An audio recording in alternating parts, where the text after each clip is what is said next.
Greetings and welcome to another video.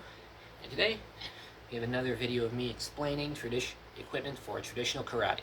And today we have the Ishi. Now this is a strength training tool from traditional karate. Now this is actually an improvised one that I made, which is just an adjustable dumbbell with the weight taken off of one side. But it serves the exact same purpose and is almost just as effective. So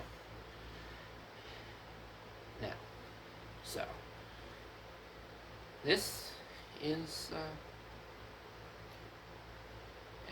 actually it'd probably be easier to just demonstrate the exercises for it and explain as I go. Now, the first and most basic exercise for this is just like this. Just slowly go back and forth. This is great for training both the forearms and wrist stability. And funny enough, everything for the Ishi kind of trains wrist stability in some way or another, just because you're holding this by the end of the handle with all the weight on the other side. If it goes slightly one other way, it's still training your wrist stability because you got to keep it from falling. But yeah, great for training the forearms, grip, wrist stability, all that. Now, the next exercise. Now, for the rest of these, I want to get into a stance. Some say Hibadachi, some say Shikodachi. That's horse riding stance versus sumo stance. Which is funny because the Shikodachi in karate actually doesn't look like look much like the stance in sumo, or even how they look when they're doing Shiko. But so I'm just getting Hibadachi because, well, that's actually similar to my fighting stance anyway. So now what you're going to do is going to extend, then going to lift behind you, then slowly put it back to the position, then repeat. Now if you want, you can pull back and extend in between the motions, but that is purely optional. Now, next one, I'm going to extend, and then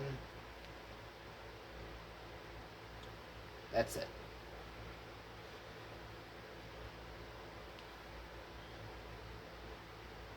This is actually a great shoulder exercise. And you might notice this, but pretty much all of the exercises for the Ishi are directed for the shoulders, which is good because punching is very rough on the shoulders, especially punching static objects, which we often do in karate. Well, as they often did traditionally. Nowadays, we don't really do it as much. So you don't really have the problem of injuring your shoulders unless you punch really hard. So, yeah, here we got a shoulder exercise. Funny enough, something similar to this actually exists in India with their club swinging. Yeah. But yeah, that's a great one right there. Now, for the next one, and this is the final of the standard ones, what you're going to do is, from the extended position,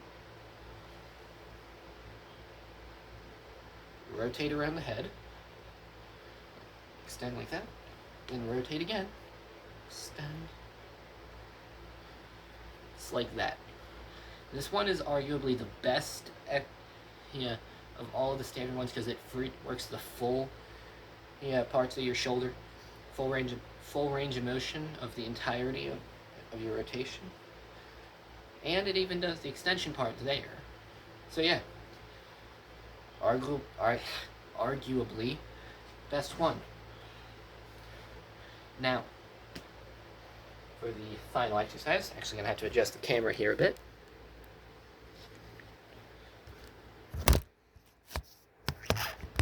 camera fell. Now, the last exercise here. Actually, just let me double check real quick. Okay, so the next one here goes like this. Swing up. Yeah, catch it with the other one well. And then get into a lower stance. If that doesn't make much sense, let me just get the illustration here. Oh wait, I was doing it wrong. This one isn't one that I generally do, but okay, swing up, catch, then extend to the one side. Now keep in mind I don't do this one that often, so I can't really explain that well for it. Now back to the original camera position to show the final one. Now this final one is like this. Now you're going to want to have it like this. Then with the other hand, going to extend.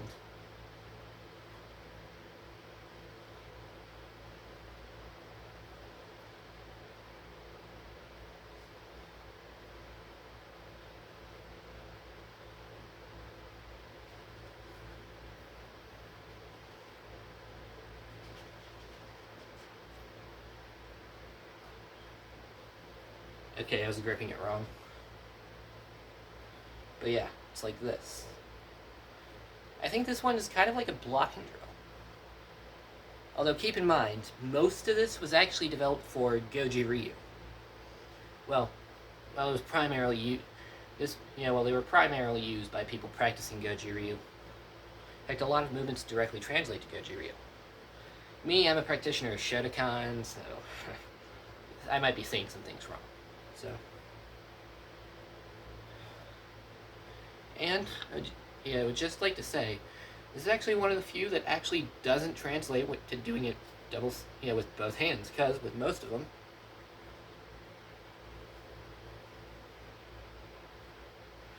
you can do them barehanded. I mean, two-handed, not barehanded. Technically, you're always barehanded when doing this, unless you wear gloves. Which, given that I'm gripping onto the threaded part of this, I might have been a better idea to do it, but hey, iron palm. Okay, this one you can't really do two-handed. But yeah, so that's the Chi-Ishi. And there is actually a two-handed version of the Chi-Ishi. But as far as I can tell, there are really only 3 or so exercises that can be done with that one. One of them, I'm not a biggest fan of, where you kind of go like this.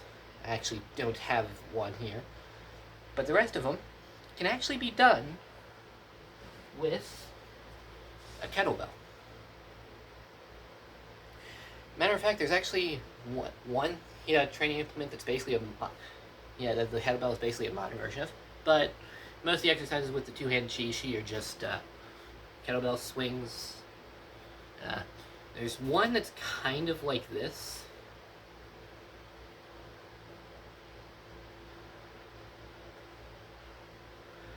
But, yeah. So, that is it for this video. If you have any questions, let me know in the comments below. And if there's any other traditional karate training implements that you want me to cover, let me know. Thank you all very much for watching. This is Random Man, signing off.